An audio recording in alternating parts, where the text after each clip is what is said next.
on. Hey everybody, I'm Jacob. You ever think about what life was like before the remote control was invented?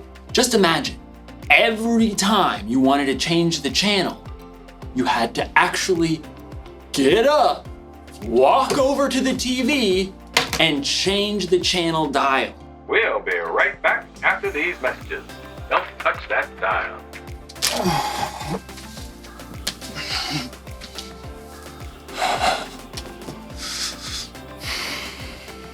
I should appreciate you more. But we're not here to talk about remote controls. We're here to talk about self-control. Self-control is choosing to do what you should even when you don't want to. Hey, wouldn't it be cool if we had a remote control for ourselves? An actual self-control? That way, if I was ever feeling bored or something, I could just, change the channel. Like, all right, you varmint. You've met your match. I'm the fastest channel switcher on this side of the Colorado. Sure is lonely out in space. Fall back. Picks his target. Pass! Sorry, Miss Ackerman. Dance party! I'm the Turquoise Avenger. I knight thee! Can't stop dancing! Can't stop dancing! Things are getting out of hand! Scalpel! Whoa! Finally, I had to take the batteries out. That was trouble. In today's story, we'll find out that when you lose control, trouble is exactly what you'll get. We'll be right back.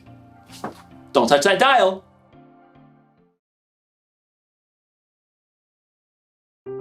The Bible. It's 66 books of history, stories, letters, and poetry that fit together to form God's one big story. The epic adventure of how He created us and loves us so much that He made a way to rescue us. As we travel through the Bible, from Genesis to Revelation, we discover people who met God and found their lives changed forever. Now, for an amazing story, inspired by the book of Proverbs, chapter 25, verse 28. Theo Brickman knew he had the perfect name. He had been building brick creations ever since he could wrap his chubby baby hand around a mega brick. Brick!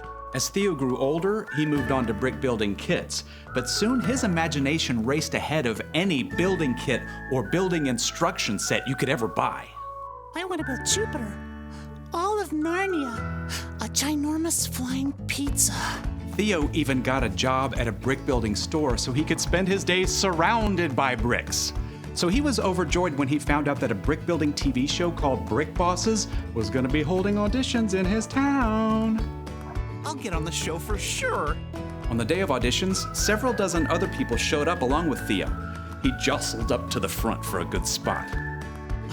I bet not one of them can beat me. A tiny lady with iron gray hair eyed him sharply as she addressed the competitors.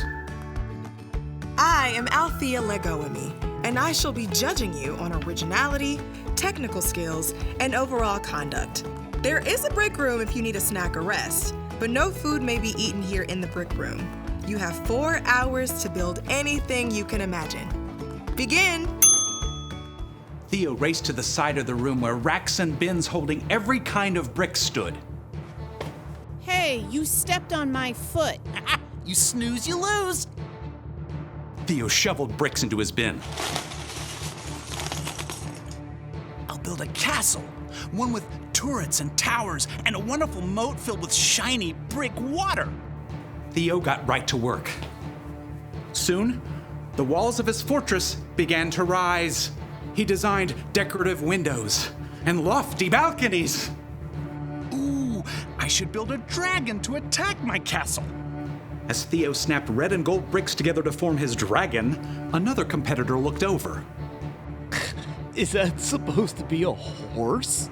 Can't you see I'm not done with it yet, you blockhead?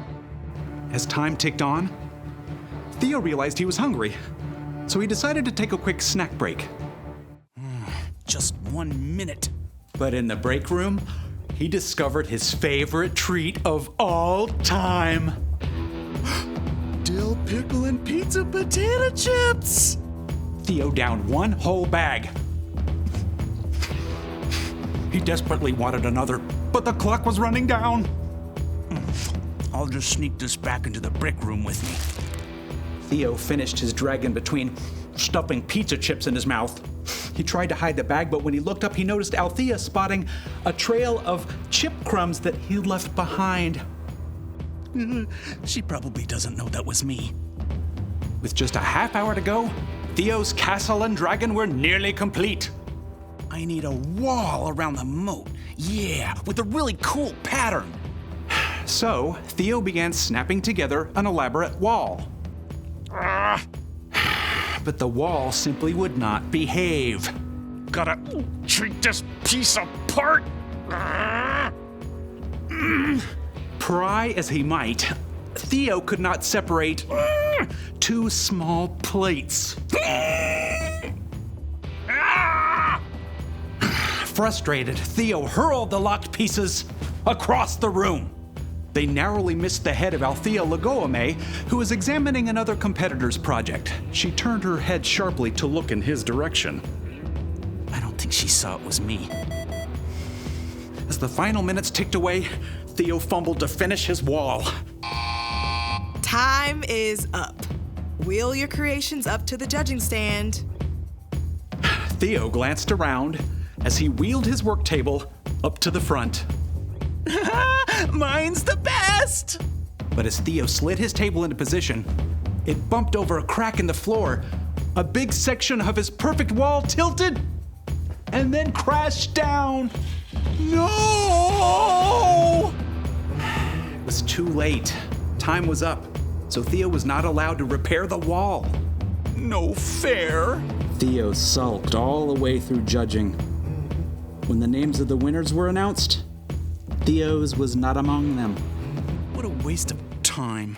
Theo stormed up to Althea. So, it was my castle wall, right? If that hadn't fallen, I would have won? It wasn't the castle wall, actually. It was your wall. What? Part of your score was conduct. How you acted and followed the guidelines and treated others throughout the audition. But I built the best creation. You do an excellent job of building without instructions, but it's pretty hard to go through life without instructions. My favorite guide for life is the book of Proverbs. You mean in the Bible? Exactly. Proverbs 25:28 says, "A person without self-control is like a city whose walls are broken through." Oh. If your own wall was in good shape, I think you would have won today and caused a lot less trouble for yourself and the people around you. But that's not... What if I do? Work on my self-control wall, I mean. Then you should definitely audition again next season. I think you'll have an excellent chance. Thank you. I think. Theo was deeply disappointed not to be chosen for this show, but as he was waiting for the bus to take him home, he downloaded a Bible app and tapped his way to Proverbs. Yep, maybe it was time for some life-building instructions.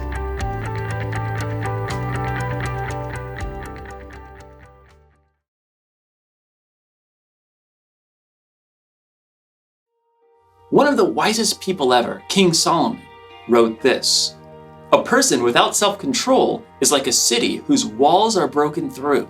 People used to live in cities with walls around them to protect themselves from their enemies.